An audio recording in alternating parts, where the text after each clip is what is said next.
Hello, welcome to Bob's Dungeon. My name's Bob, I'll be your host.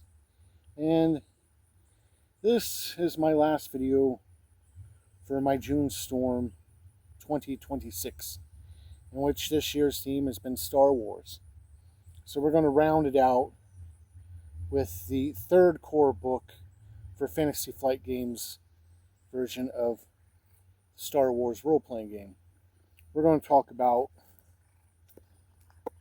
Force and Destiny. For any of you that are interested in Jedi, this is your book.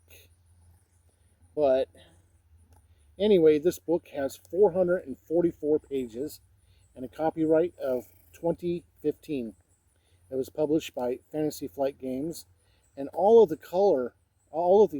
artwork in this book is in full color and is really decent. So let's go ahead and look at that artwork. All of the artwork in this book is in full color, with every chapter in this book starting with a full page picture. And the artwork itself is all pretty decent to look at, with all of it setting a proper tone and mood for this game. So let's go ahead and look at that artwork.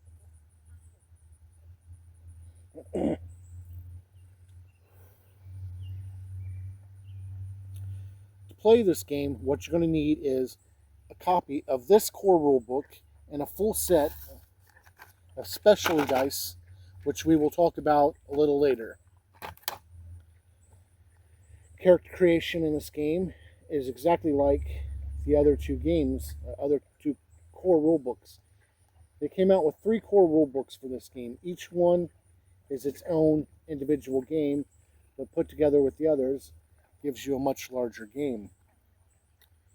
Character creation in this one is just like the other two.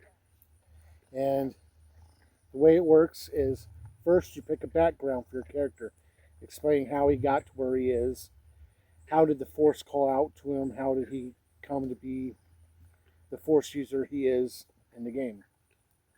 The second thing you're going to want to do is come up with your morality. Morality in this game replaces obligation and duty in the other two books. And it gives you a full set of rules in here.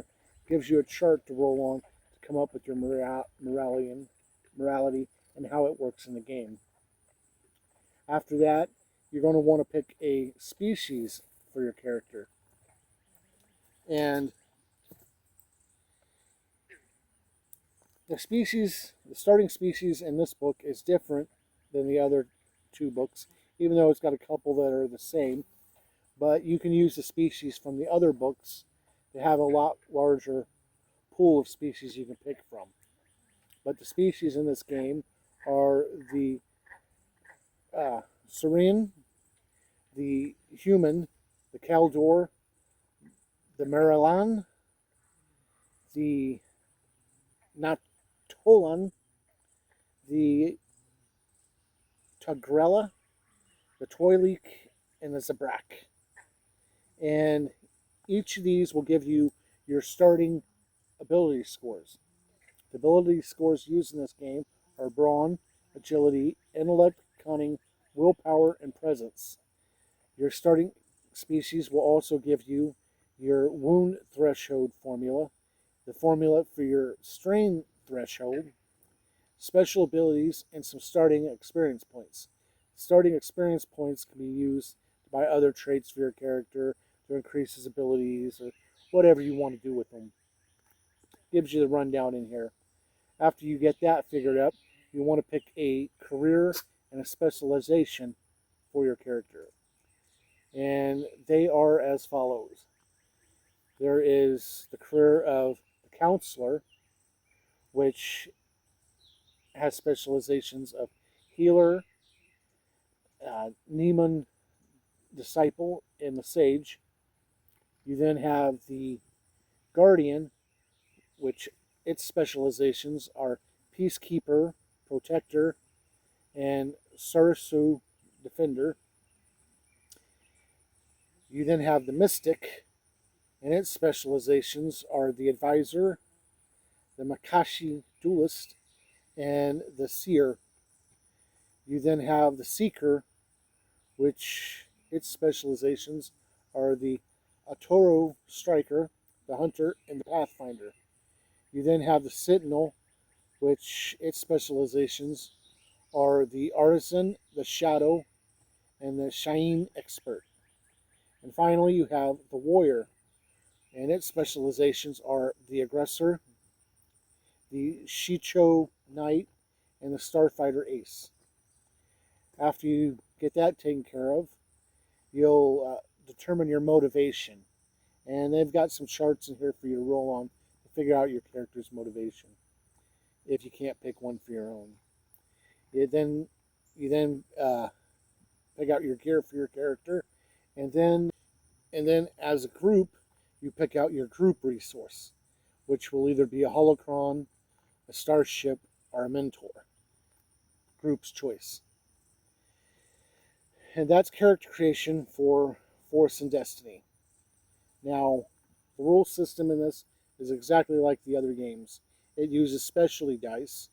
So let's go ahead and take a look at those specialty dice now.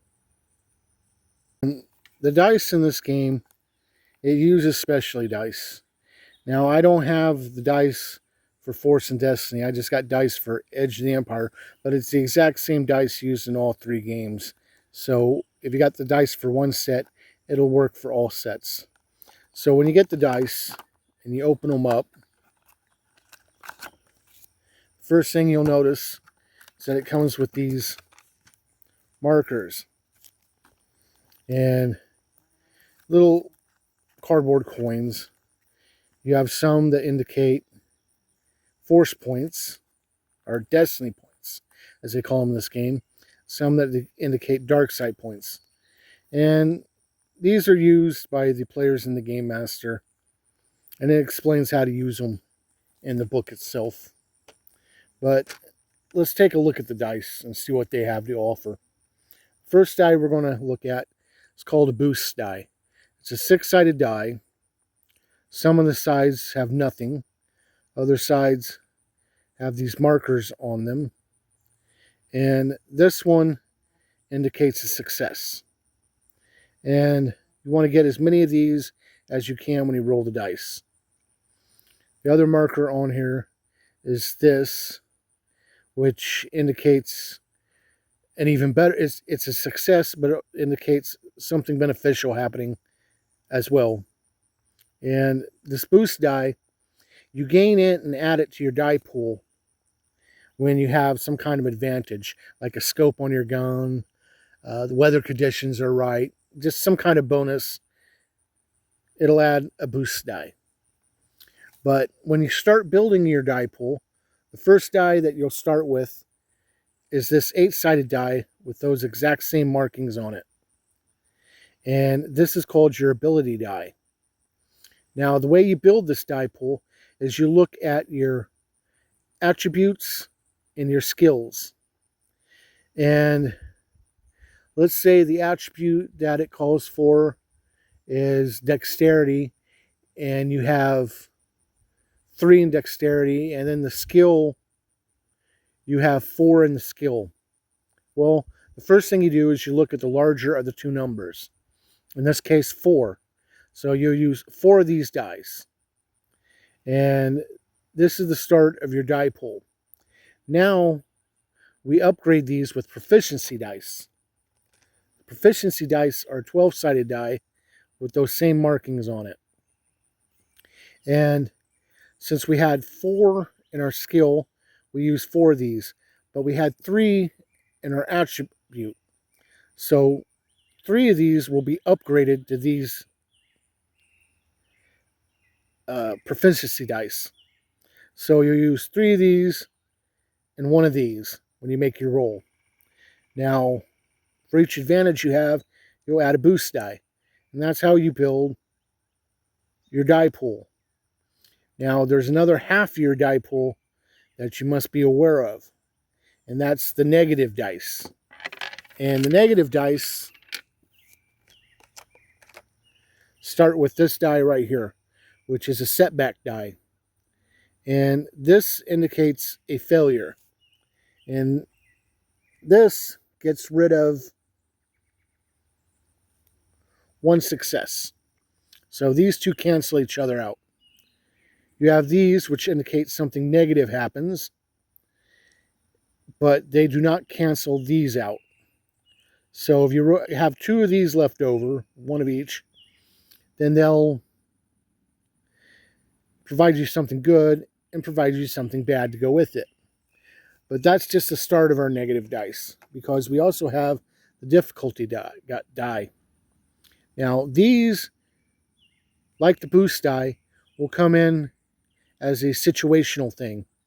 For each situational not setback, you'll get a setback die. The Game Master assigns a difficulty to your task, and you'll get a number of these 8-sided dice, these difficulty dice, as the difficulty. But wait, there's more, because we also have the challenge die. So some of your difficulty dice in certain situations can be upgraded to a challenge die, which could provide you with some very bad situations for your character. And that's how you build your die pool in this game. Now, if you don't have the specialty dice, you are covered. In the core rule book, all the core rule books, they have a chart. So you can roll a regular die, a D6, a D8, and a D12, and it'll tell you what symbols you rolled, depending on what you roll on the die, which is very handy. The final die we're going to talk about, though, is the force die. And the force die has these white peps, which indicate destiny points or force points. And they have these black peps, which indicate dark side points. At the beginning of every game session, every player will roll a force die. And it'll determine how many force points the players as a group have to start with, and are how many dark side points the Game Master has at the start of the game. And everybody rolls a die, and they add up their peps. And that's really the only time you really see this die, except for certain force skills will require this, and it'll explain it with them. And that's the specialty dice for this game. Now that we're familiar with the dice, this book has a bunch of new stuff to bring to the game. If you're wanting to include Jedi in your Star Wars game, this is the book for you to have. The other books have touched on the Force, but this is all about the Force. It has all of your Force powers in here and more. It has brand new locations for you to visit. It has lots of new equipment, lots of new vehicles, and some other aliens and creatures that you can throw into your game. It has a starting adventure that you can send your characters on. It also has a character sheet for you to photocopy and use if you want. And that's about it. It's got everything to run the Jedi aspect of your games. Set in the New Republic era. Now you could shift it around and place it in other eras, but the book references the Jedi as they are in the Rebellion / New Republic era. So when the Jedi are in decline, trying to regain their footing. So this brings me to 3 questions about this game. Would I play a character in this game? Probably not, but that's personal preference. I really don't care for Jedi in my game, and I don't like to play Jedi, so I probably wouldn't play this game. Would I run this game? Probably. I have lots of players that love Jedi. I have players that believe that the only thing there is in Jedi, in Star Wars, is Jedi. Nothing else exists in Star Wars other than Jedi. If there are no Jedi, there are no Star Wars. So yeah, I'd probably be stuck running it. Would I recommend this book?